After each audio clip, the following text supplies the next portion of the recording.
You're listening to the Platte River Bard.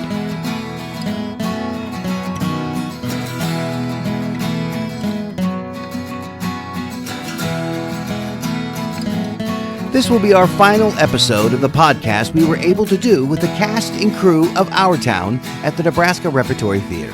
We had such a great time meeting everyone and are so grateful for our partnership with the Nebraska Rep and for their generosity in allowing us access to the cast and crew.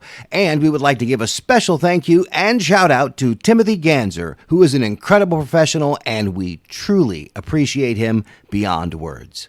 Our guest today is actor Charles James Adams, who plays the role of Simon Stimson. His one-person show, Prattville, opened at the Wells Cultural Center in Lafayette, Indiana. On screen, he has worked for Apple TV+, AGBO, and the Asylum. He has also worked for numerous regional theater companies, notably for the Crossroads Repertory Theatre, who he toured with through Germany and Poland in 2014. And in 2017, he toured Croatia for a production of Cyrano Debergerac. We hope you'll enjoy hearing the stories of each of these talented artists as much as we did. Hello, and welcome to the Platte River Bard. This is Chris Berger. And I'm Sheri Berger. And today we are here with Charles James Adams. He is playing Simon Stimson in the Nebraska Repertory Theater's production of Our Town, which is currently running.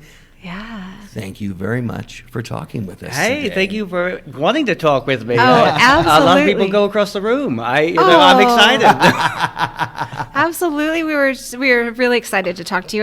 And actually, I was talking to you a little bit before the podcast.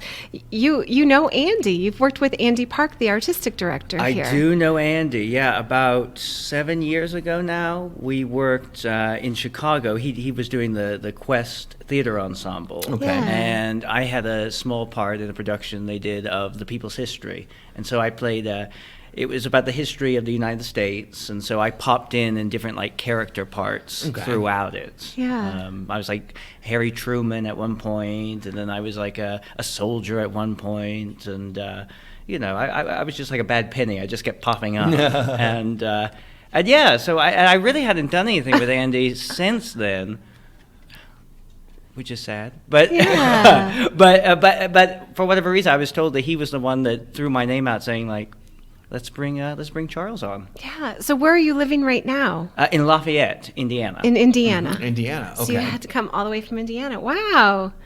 Really, all the actors have come from all over. Oh yeah, It's yeah. so amazing. Yeah. Well, You got people from one of the everywhere. Seans is from New York. One's from Nashville. Christopher, who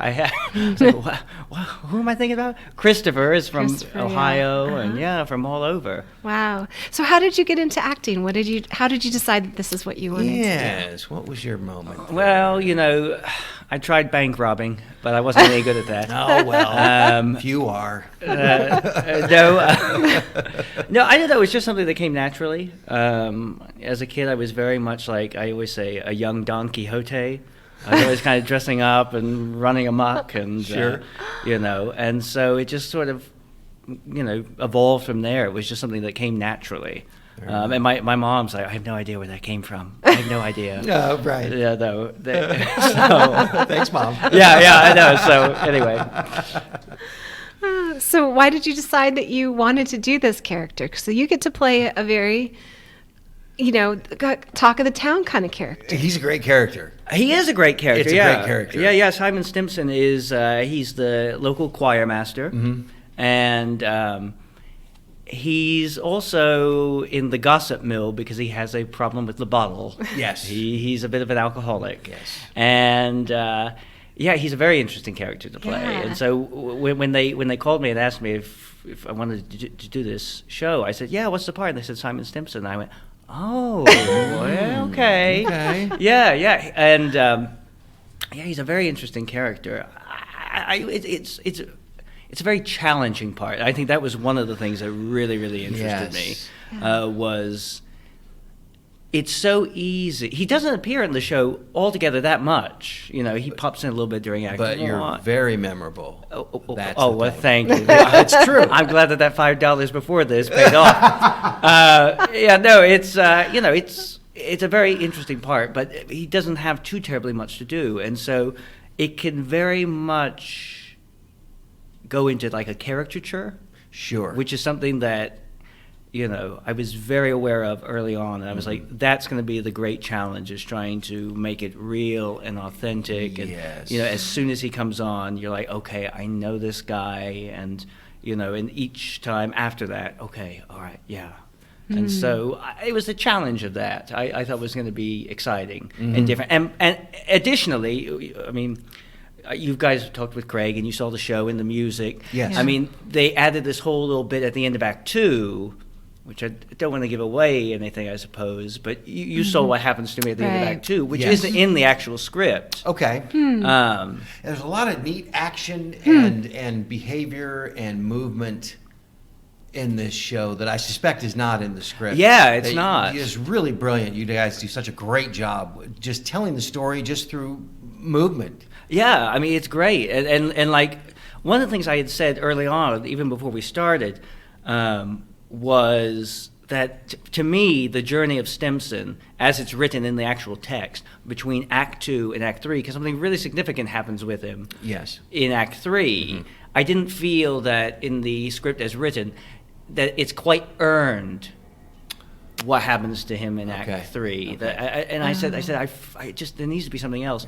And they said early on to me, they said, well, we felt the same way, and so we're adding this little bit in Act 2 at the end that will really give it the weight it needs. Yeah. And I was all about that. Really, and I'm sure you guys know, before we came to Lincoln, we went to New York for about a week to workshop the music early on, and the piece that plays at the end of Act 2 for that particular bit I'm talking about, they've been reworking it. I mean, I think it's a beautiful piece of music, but they really worked hard to really get that just right. Yeah, as they did all the pieces, but sure. Yeah.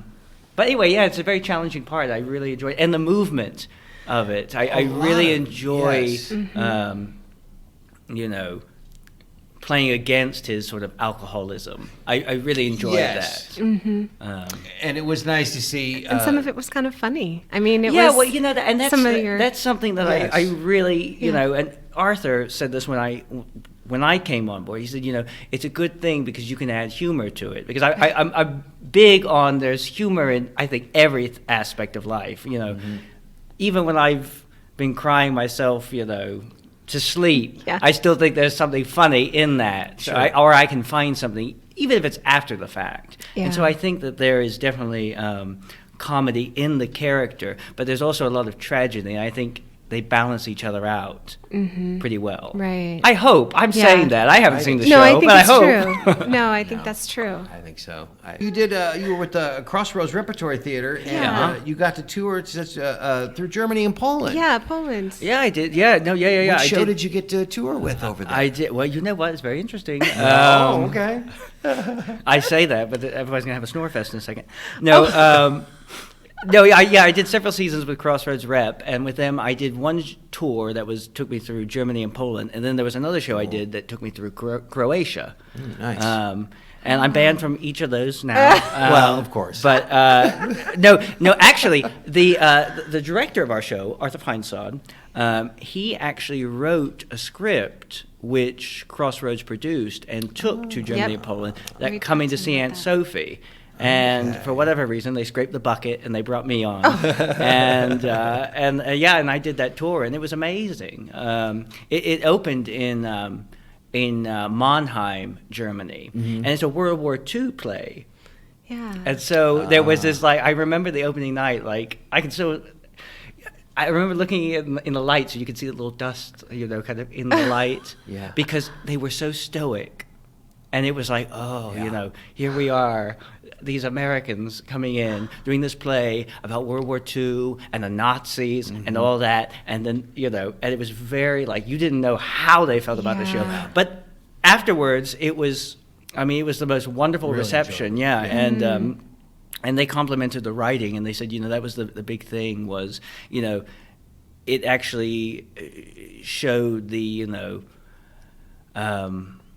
the inner workings of, not everything was black and white, and you know what, and they said that so many times Americans come with these kind of shows, and it is black and white, or the Americans come in as the hero, right? And this was actually really true to history, and Nice. So they responded really, really well to that. But I remember it being so quiet. Yeah. Yes. Yeah, and I remember we did it when we took it to Poland. The play was about a guy named Jan Karski, and who had worked with the Jewish underground and had helped to rescue quite a number of people. And we actually had grandchildren of people he had rescued, who came to the shows, or these really, really elderly individuals who were being helped with families who were impacted directly by him. And so it was just eye-opening. It was just amazing. Amazing. Yeah. Wow. It's amazing. I got to spend a little bit of time in Poland, and I absolutely loved it. Oh, yeah, it was great. It's wonderful. I Yeah. loved it. Different reason though. A Polish pirate. Yeah, I a was sea singing. shanty. Yeah, singing sea shanty. Oh, that'd be great. And then Krakow, they have the International Sea Shanty Festival there. Oh, that's awesome. All the guys from Little the Baltic different Sea, experience. Yeah, big maritime tradition in Krakow, and man, we had a great time there. Oh, that's amazing. Oh, wonderful. You had too much vodka. I had a lot of vodka. Boy, they drink a lot of vodka. Holy cow. Well, I tell you what, this is a story. This happened in Germany when we were doing the show. And I was actually walking around, just kind of exploring, and I had this hat on, and it said Muppets Most Wanted. Remember that movie, Muppets Most Yes. Wanted? Now, in that movie, Kermit is touring with the Muppets through Germany and Europe and whatnot, and he's mistaken for this doppelganger who steals this jewel, and so the Yes. police arrest him instead. Well, I'm walking around with that hat, and I'm walking around, and I had these policemen drive up on the sidewalk. They got out, they come around, and they grabbed me by my shoulders. Oh, no. And I had no idea what was going on. Oh, no. And they started, speaking to me, and I had no idea what they were saying. And finally I said, I have no idea, what you're saying, what's going on. I said, you don't speak the language? No, I don't. He goes, you can go. And then they started walking back to their car, and I said, well, what was that all about? And they told me that I matched the description of someone who was harassing shopkeepers, and the fact that I was wearing that Muppets Most Wanted, it just kind of, the irony was on point, and That's That hysterical. is hysterical. Oh my gosh. You have your evil mustache on at the time? It must have. I've got it now. I didn't then, but I got it now. For this show, for the role of Stimson, they had me dye my hair black. Yeah, so you're all black now. Yeah, I got the black mustache and the black hair, and they sent me to a salon here to do it, and the ladies at the studio, one of them came up and she goes, "So, is your character a bad guy?" So, not really. He's kind of grouchy, but I don't know how villainous he is. Well, and I'm really amazed at all the things that you've done. Besides that, you've been on TV. You're a playwright. Do you want to talk a little bit about some of that as well? No, I'm kidding. No, I'll talk. No. I as I said before, maybe I said it off the air. Yeah. I'm a bad penny and I pop up. No.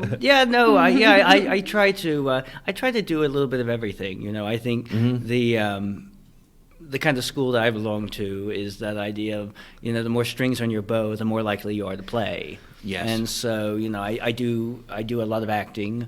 I do write. I occasionally direct, though I have to be really into whatever it is. Okay. Really motivated, yeah. Yeah.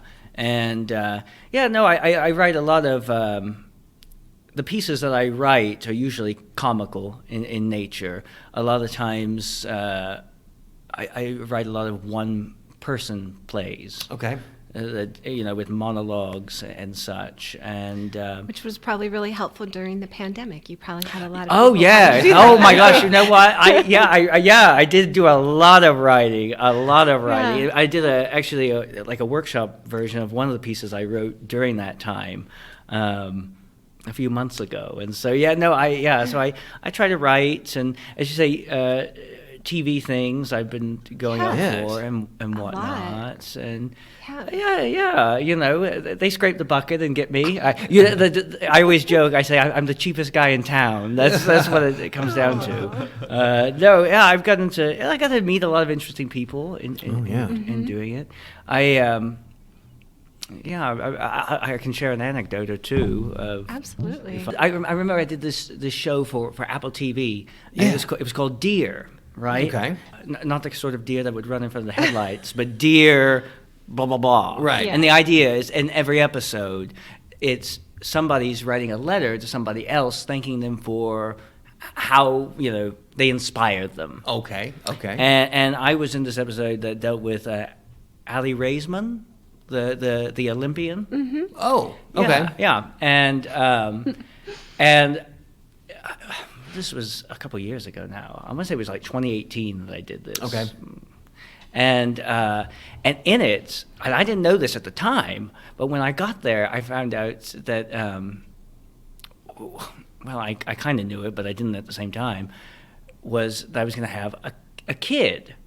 And when I met this little girl that was playing my child, I mean, she was like maybe like 11 or something, you know. and in my mind, when I thought I was having a kid, I thought it'd be much younger, and I was like, goodness, nobody's gonna believe that I have a kid. 11-year-old, yeah. And then I realized that several of my friends have children around that age. And I was like, how did I get so old? Goodness. Well, anyways, I had this. Yeah, I know. And so I don't have any children, but I had this little girl that was playing my daughter. And there was this one scene where we had to go down this hallway and go out this door, and then we saw somebody, and I give out this off comment, and you know, we leave. But we're there, and they go, all right, action. So we go, and this girl takes off. I mean, she like walks so fast, I can't even keep up with her. They're like, cut. Let's go back. Can you guys? The lady like holds her little headset, and she's like, can you guys slow down a little bit, like kind of go a little slower? I said, yeah, of course. I looked at the little girl. I said, now we got to move a little a little slower. So just kind of stay by me. And she goes, okay.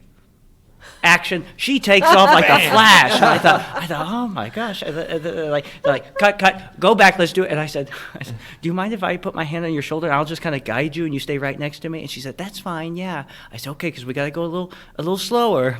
She said, okay. And they're like, all right, action. She takes off again, and my hand just left there. Later, I was talking to her dad, who was on the set, and I said, you know, I don't have children. I said, but now I know. I realize what it's all about. I said, she kept saying she understood, but she just kept doing her own thing. Do the same thing. Yep. So probably have a lot of parents who will empathize with that. Yeah, it gave me a lot of insight, I have to say. So how do you get into some of the TV roles that you've done? How does that happen? Different casting directors, and cool. Sometimes I'm approached, or How does it work with you living in Indiana? I do a lot of driving. I do a lot of driving. You know, a lot of times they'll reimburse you. You know, you get so much for that. Yeah. So, fair enough. You know, and so, or sometimes that they'll offer to fly you and whatnot. They offered to fly me here for this, but I chose to drive. Yeah. Just so I could. Right. I've never been to Nebraska. Okay. I've been to Wisconsin and Kansas, but I'd never been to Nebraska. Okay. Well, welcome to Nebraska. Well, thank you. Yeah, and so I was very eager to drive, so I could actually drive around too while I was here to see, all sorts of things. Right. There's a lot here. There's a lot going on in this town, that's for sure. Yeah. There is. Let me tell you that Mopac. I'm sorry to interrupt you. That Mopac trail. Yeah. I love. Yes. Excellent. I was shocked. Honestly, there's a heck of a lot going on up here, especially theater-wise. There is. My gosh, yeah. Surprising. That Lead Center has something every other day, it seems like. And here I've watched several shows. Well, here I saw that Lemons. There was that Meow Wolf, that interactive art installation that came in. I went to that, and there's been a lot of neat things. Always something happening. Funny enough, when I agreed to do the show, I told them, I said, everything's fine. You know, the New York dates work, the Lincoln dates work. I said, but there's one thing I got to have off for. I said, I got to have it like 2 days. I said, what? And I said, I've got out of state. I was in with the idea that I was in Nebraska at the time. I said, out of state, I've got tickets to see Elton John, which I've had since 2019. And I said, I have to have time off to go use those tickets because I got to see him. And they said, okay, that's fine. We can work with that. Well, then I was talking to Susan, no, it's not Susan, Lauren, who's in the show, who plays Editor Webb's wife. Okay. And she was like, I saw on the calendar coming up that you have time off coming up. I said, yeah. I said, I'm going to go see Elton John. She goes, how far are you going to go to see him? I said, well, I'm going to drive 10 hours there, see the show, take a little nap, and then drive 10 hours back. And she's like, he's coming to Lincoln, and he's going to be like a few blocks from where you are. So then I got tickets for that. And excellent. And so I'm here. Then I gave my my other ticket away to a loved one. But anyway, there's all kinds of stuff coming through town. That's great. Even Elton John. Gosh, I would love to see Elton John. Those tickets are crazy expensive. Yeah, missed maybe his last go around. Yeah, it was. Let me tell you, I was glad that we got paid that week. Right, there you go. Yeah. I hear you on that. I went to see Rush a few years back on their very last concert, and wow. Yeah, crazy. That wasn't cheap. Yeah. Well, they were great. It was but worth it, right? Right. That's how it was. Yeah. And it turned out to be their last tour because old boy died right after that tour. Their drummer, so they are. That was their last tour. Yeah. So what's next on the horizon for you? Yes. What's on the horizon? Well, open that window. I'll look. That's the lead center. Not bad. Yeah, it's not bad. Is it? I tried to get in there. They locked the door. Let's see. What do I have coming up? There's in the summer in Indiana. I'm directing a version of Romeo and Juliet. Mm. Oh, wow. Which, you remember earlier I said that I occasionally directed. It has to be something I'm very passionate about. I'm not really passionate about Romeo and Juliet. I actually really loathe that one. But it's what we got the funding for, so there you go. So I'm directing that one, but it's for a good cause, and so that I'm like, okay, that'll be good. So I'm doing that, and then there's a film project that I did a while back that's supposed to be coming out in the coming months. Cool. What is that called? Inverted. That's what it's called. It's a horror film. All right. It's a horror film, and they've got a lot of like genre names. The young lady, she's not young anymore, who was the lead in the original Wes Craven's The Hills Have Eyes. Oh, okay, yes. I can't remember her name. I can see her face. It's Susie I can't call her something. name. Yeah. She. Interesting enough, I didn't know this at the time, but she also was the Suzanne Summers' role in Three's Company. She was the original one. Where? Oh. In the first season, but then they. In the pilot, must have been. And then they got Suzanne Summers, which was interesting. But anyway, it's a horror film. She's like the head of this coven. I play someone who's kind of the head of a commune who accidentally runs into them, and my outfit looks like something from an ABBA music video. Oh, fantastic! And just like our town, he's sort of an outsider. Yeah. Bizarre sort of fellow. You found a niche somehow in some of these. It's the mysterious stranger. Yeah, mysterious stranger. Not mysterious sexy stranger, just mysterious stranger.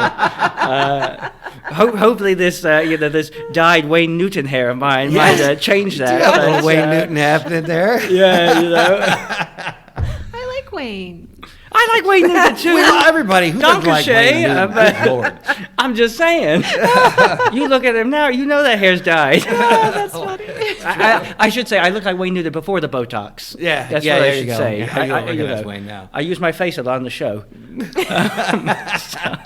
Well, Charles James Adams, thank you so much for coming to talk to us today, man. Excellent job in the play. Yeah. Like I said, we got to see it, and you just killed it. Excellent job, sir. Well, thank you very much. Yeah, Yeah. I hope everybody comes out to see it. I think it's such a fresh take, It really is. on this show. And I'll tell you, once you see it with the music, you'll never want to see it without the music. I know, right? You I mean, need the it. music really just it works. I didn't think I needed it until I heard it, and now I need it. Yeah, It's like cowbell. It's right. You you gotta have more cowbell. Exactly. It's just like that. Yeah, there we go. We Well, got it. It's like cowbell. I know we're ending it, but I talk a lot.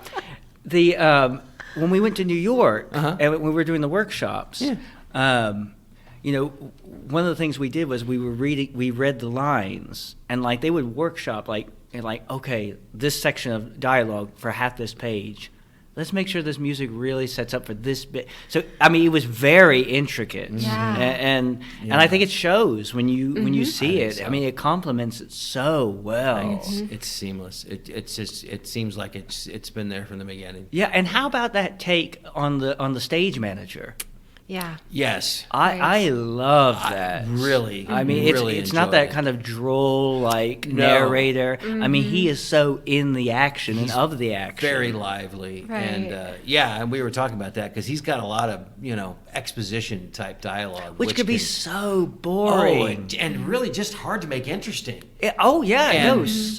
No problem. That was one of those things that I remember Arthur and I talking about early on, was the fact that so many times when you see productions of this show, it's like, gee, Wally, it's very kind Sort of quaint. yeah, and and it just sort of falls in upon itself, and everybody has this sort of weird Stepford Wives sort of vibe about their characters. Yeah. And I talked about that with him very early on. He's like, "We're not doing that. We're staying away from that." Yeah, no, and I this- said, "That's great because," and I feel like with this reimagining, I think it makes it very fresh, very relevant. I think it's accessible Very. to everybody. Very. Right. We had for the previews, we had a lot of students who came in, and they seemed very receptive, especially last night. And I think a lot of it has to do with those changes, as well as the music, because that's a huge character in and of itself. I think so, and I think the music really helps bring everybody into it.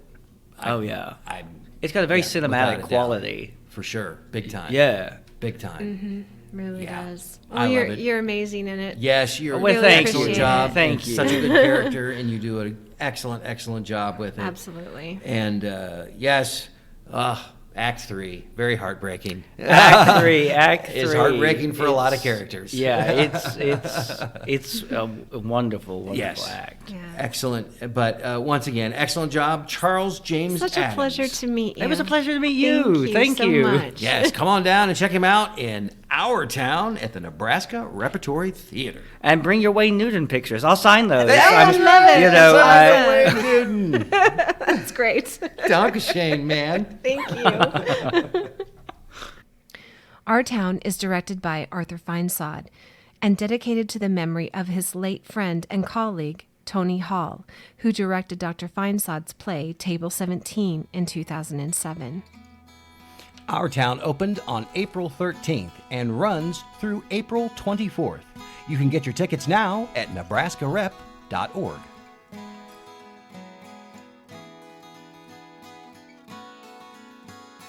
Thank you for listening and supporting the arts in the Platte River area and beyond. Please subscribe to our podcast so you are sure to catch all of our future episodes and join us on social media. We are on Facebook, Instagram, and Twitter. Music for this podcast was used with permission by Screaming Skull Productions. See you next time on the Platte River Bard.